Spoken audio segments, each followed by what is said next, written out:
Never, never, and never again shall this beautiful land again experience the oppression of one by another.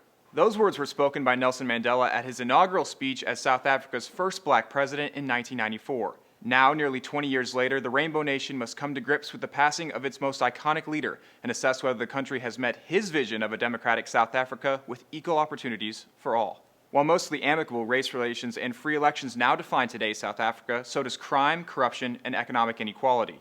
South Africa has some of the world's highest rates for violent crimes, with the yearly number of casualties on par with those seen in African countries caught up in civil wars.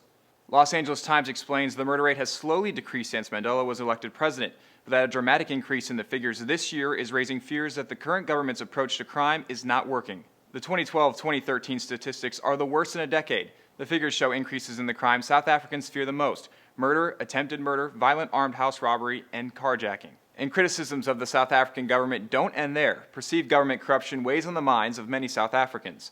Currently, there are major accusations against current President Jacob Zuma for misusing public funds to, among other things, enhance facilities at his private estate. Just days before Mandela's death, Transparency International released its 2013 Corruption Perception Index, which ranked South Africa 72nd out of 177 countries with a score of 42. Last year, South Africa scored 43. The Corruption Perception Index scores countries on a 0 to 100 scale based on perceived corruption, where 0 is the most corrupt and 100 is the most clean. But perhaps South Africa's biggest problems is lingering economic and racial inequality, even some 18 years after the end of apartheid, something a writer for Bloomberg says is the greatest threat to Mandela's legacy.